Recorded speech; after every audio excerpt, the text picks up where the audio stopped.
So, gentlemen, we're going to start with looking at the big picture, talking about how these innovations in your industries are going to affect the country, the GDP, and then also what are the policies that you need in your industries to be able to bring these innovations to market. So I'll start with you, James. Transportation drives the economy as much as it connects it. How do innovations in your industry contribute to national growth, and what changes whether in policy, incentives, or collaboration would help bring that vision to scale? Thanks. I think with in the auto biz, the innovation that's going on right now is largely around electric vehicles.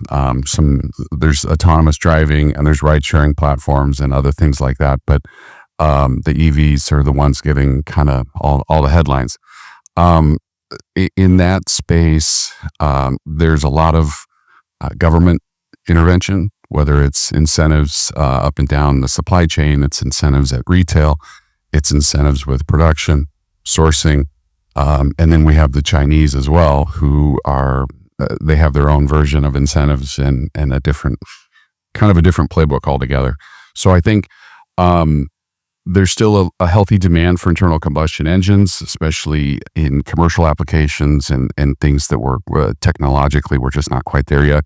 I think there's still a large portion of the population that feel more comfortable with it. And at the retail level, we see a lot of folks that are on the fence. So I think any regulation going forward really just needs to address the idea that a lot of those technologies can coexist.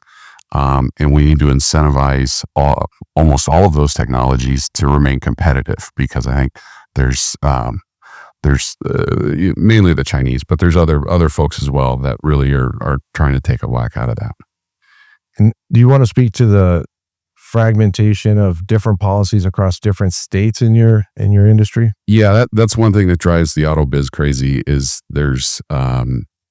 there are environmental regulations, there's tailpipe emissions, there's safety regulations, there's manufacturing regulations, there's supply chain, and all of it differs country to country, state to state. And so if we're going to make EVs go, I think in the United States, we really need a 50-state emissions, 50-state environmental plan where everybody can agree on it, and it's sort of immune to political changes, party changes. It's something that an industry can invest in over long periods of time to give them the stability and some clear sight into what they can and can't do.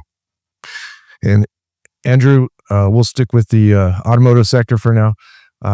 Why don't you share, what changes in industry need to happen or regulation in order for your innovation to thrive? Well, I mean, first off, I think I got to get an award of some kind for the least sexy industry, considering the industries that we've seen up here. I mean, we literally are the license plate business. So literally the least sexy industry you could possibly imagine. But as James was just pointing out, the issue is bringing these innovations to market is the fact that you've got a federal government, you've got 50 states. Each state manages their automotive industry by themselves. And so trying to bring something like this to market here in the United States is extremely difficult, because you're basically dealing with 50 different governments, 50 different states, 50 different regulations, and how you actually get this to market. So when you ask what needs to change, I mean, we got to cut through the bureaucracy. We got to cut through the red tape. We got to allow innovations like these gentlemen are describing up here to get to market much more easily. Because right now there's a lot of red tape and a lot of bureaucracy involved in getting some of this stuff to market. Well, I'm glad you guys are in California, and I think the license plate is pretty sexy. I have one on my car myself, and it's not having to change those stickers is useful. But it's more than the stickers. It's an intelligent, smart infrastructure platform, and so it's really the future of where we're heading, right? I mean, you look at a vehicle today. If we think about a vehicle 30 years ago, right? A vehicle was about 5% computer and 95% car. You think about a car today that's rolling off the line today, it's got 460 sensors on it. It's got screens all over it. It's got, I mean, it is more computer than it is vehicle today. And that's only going to continue as we kind of move down the line here. And I think when we were preparing, James, you mentioned that it's that technology that where we really need to continue to lead and innovate, and in order to continue to have that leadership globally in the automotive sector. Yeah, I think there's a lot of conflict. Some of the other panelists have talked about it prior, but our manufacturing base is sort of under attack, and I think we need to protect it. We need to make it competitive, but there's politics come into play with, things like protectionist policies or labor unions or swing states or things like this. But we kind of got to rise above that and really make it a competitive advantage. And we need to invest in it. We need to continue to innovate. And I think, to move things like GDP, to move things like the new frontier, you're going to have to lower costs. You're going to have to increase productivity, and we're going to have to start to become, I think, a bigger exporter in order to grow. And that all comes with good, well thought out policy. All right. Well, let's talk about trains, one of our underutilized assets here in the United States. Joshua, what are the changes you'd like to see to allow your innovations to come to market? So most people don't realize that the National Passenger Rail, it was pretty much nationalized in 1972 with the formation of Amtrak. So the way that entire industry works is the federal government gave Amtrak a special statutory right to go, hey, private property owner, actually, we get to use your assets and we get to tell you how much we're going to pay you to use them. So if you wonder why everything is so dysfunctional, imagine that being your basis of industry of how business gets done. So when we come along and we say, hey, Host Railroad, do you like money? We'll pay you money to use your stuff. It sounds crazy that was a revolutionary idea, but that was a revolutionary idea of hey, we can get this track access and now we can run trains. And particularly the mechanisms that fund Amtrak today make it impossible to run a service like the service that we're going to go to market with, which is an overnight sleeper train service. Super common in Europe, super common in Asia, but pretty much unheard of outside of a few select routes where the way they did the routing, it turns out that way. It's not a dedicated service. Whereas we're going to run a dedicated service point to point, so you can get on train at 9, 10 o'clock at night, sleep overnight, wake up in the morning, and you can bring your automobile with you. Given that in most American cities, you need a car, we think this is going to be a huge boom for how Americans get around the country. And speaking of Americans getting around the country, Scott, can you speak to your innovation and what it can contribute to GDP? Well, right out of the gate, we're looking at 14,000 jobs in North Carolina. And I think the big thing for us is it's a multiplier because the entire supply base comes along with it. And so for us, Boeing and Airbus, the duopoly, we're taking on a couple of pretty big companies here. And what we're doing is a pretty big lift. We're super grateful for all the support we've had so far from our airline partners, from the venture capital, from NASA, from the Air Force. But the ability to continue to drive that means more capital, and it means streamlining things like the certification process. And I don't mean cutting corners, but rather being more transparent about it and engaging the FAA deeper in a meaningful way. And James, can you speak to global competitiveness? I think you mentioned it a bit in terms of the automotive sector and particularly electric vehicles. Yeah, I think the industry right now is pretty fragmented on opinion, and there's policy that's been put in place that's driven a lot of the behavior, and that policy has either been accelerated or retracted depending on where we are. And I think even within the industry, we're fortunate enough to have a Ford and a Toyota franchise, and those two OEMs think completely different about electric vehicles just within the same industry. And so I think most of the innovation currently is happening in China at the moment. We're kind of playing catch up there, but I think the market dynamics of EVs haven't sorted themselves out. We've had tremendous amount of subsidies and government intervention, and then we had the COVID pandemic, and we haven't let EVs sort of go through a market-based approach yet. So I'm not 100% sure where we go next on this, but I know that whatever we do, we have to think in terms of what are the Chinese doing? How do we protect our manufacturing bases? And at the same time, continue to develop people and innovation. So, all right, Joshua, how do you see rail in that sense in terms of global competitiveness? Who's leading in rail right now? It's China. They were able to build their entire high-speed network for less than it's going to cost us to build one line in California that's probably never going to get completed, unfortunately. That's insane. There are no domestic manufacturers of American passenger rail cars more. The last one went out of business during the Great Recession. It's all done by European companies who design their rail cars and try to fit it into American regulations. It's a completely untapped industry domestically. And what we're doing with Dreamstar is aiming to work alongside people who want to change this. People don't realize the deep history that rail has in this country. It's why we have time zones. It's why the separate but equal doctrine was in place for 60 years. It's literally what built the West and why people got out to California, the Transcontinental Railroad. I don't know if you all saw the news that Union Pacific is looking to acquire another railroad to make the first transcontinental railroad in the United States history, valuing the new company at $250 billion. There's a lot of money in rail, and it's completely been neglected as the redhead stepchild of transportation. But people don't realize that passenger rail is the fastest growing segment within rail today. More people today in the United States are taking trains than have in any of our lifetimes. Andrew, can you speak to, are there any ideas that you guys have explored in terms of standardization across the 50 states, or what kind of connections do you guys need to make sure that, DMVs across the country could use your technology? Well, I mean, I'm sure James would agree. We're full of ideas, right? We're full of ideas on how we could standardize this. It's not that different from state to state, right? But it's a power that we've essentially given to the states to manage their own roads, their own license plates, their own DMVs. And so, is there some things that we could do to standardize that process? Of course, there is. The question is, where does that leadership come from?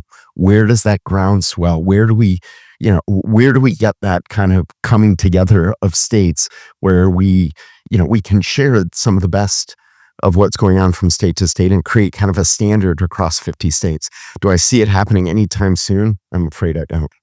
And that doesn't necessarily mean like nationalizing the Department of Motor Vehicles. It's just potentially coordinating industry standards across states or regions, right? Industry standards, documents, things like insurance, driver's license, registrations, things like that. There's a lot of commonality from state to state as it relates to that. And so there's a lot of standardization that we could do as it relates to, kind of making this much simpler. We were talking about it when we were getting ready for this panel. Can't remember who said it. Somebody, maybe it was you, Scott, that said, you should just lead with essentially, our job is to try and keep you out of going to the DMV. Right. And so that should be our mantra should be, we're going to keep you from going to the DMV, because that's the feeling people have across states of what it's like to go to the DMV. But just to give you an idea, in California, for example, you can make an appointment, or Texas, to go to the DMV. In North Carolina, it takes 7 months to get an appointment to get into the DMV. Wow. So there's a lot of change that needs to take place. There's a ton of standardization that could take place as well, where you're dealing with a very old and archaic industry that just takes a little while. I'm sure James has probably got a long list of things he'd love to change about the auto industry here in the United States. All right. Anybody want to add to that topic in terms of standardization? I think it's a tremendous opportunity for AI. Yeah, definitely. All right. I think there might be even like a subcontext isn't the right way to think, but a way to think about it of like, should the government be in certain businesses at all? Should it be telling people how to do their things, or is it best the government step back and worry about regulating efficient markets so that people can take risks, as opposed to standardizing a process that everybody has to do? Yeah. Maybe saying for sometimes, I think, is it Elon Musk who has that rule of like, if you're going to add a point to or a step in the process, you have to remove something. Like, I think that approach just generally towards a regulatory environment would probably do a lot for this country.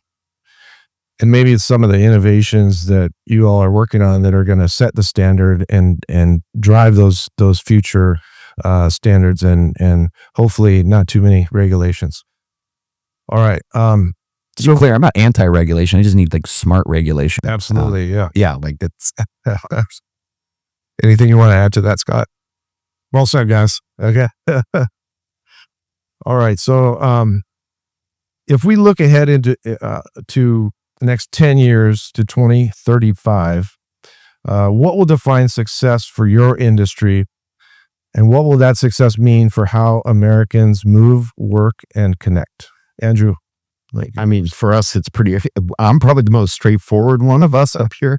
I mean, for us, it's really legalization, right? Getting the ability to have a digital license plate in your state, on your vehicle, and let that drive things like safety, security, personalization, convenience, things that it can drive, things that you can't get from today from a traditional stamp license plate. thank you, James.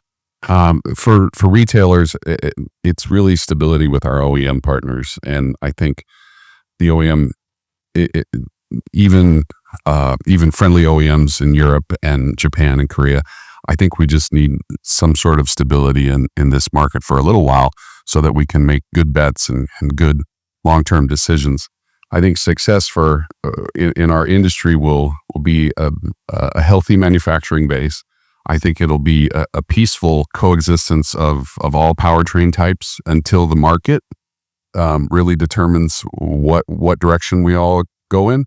And then I think the last thing is really to find a way to either decouple, to use a bad word, I guess, with China, or to lean into some of our other partners around the world to shore up our supply base and those sorts of relationships. All right, Joshua. the percentage of people who take trains for over 50 miles in the US is less than 1% today. Global standards place that between 20 to 90% on the highest demand corridors. So if we can get that number from 1% to 5 or 10% and provide a better transportation experience for Americans, that's a win in my book. And Scott. I love 2035 because he gave us enough time to get this thing flying. It's why we go to work every day thinking about 2035 with Jet Zero. It's a future where we all enjoy flying again. Our airline partners are actually thriving and not just eking by. I hope we have the Air Force long-haul tanker in production. And, in the absolute simplest way to think about it, when I moved from Boston to California in 1990, I could fly home for about $400. I could still fly home for about $400 if I looked really hard. And so that's a remarkable evolution over quite some time. But that's in jeopardy right now. And so if our industry wants to continue to thrive and connect the world, we need to be able to get that next generation of efficiency leap to ensure that. Well, thank you, gentlemen. That was our panel on transportation, and it's how we all got here, and it's how we'll all get home. And it's exciting, the innovations that will be coming over the next 10 years. Thank you.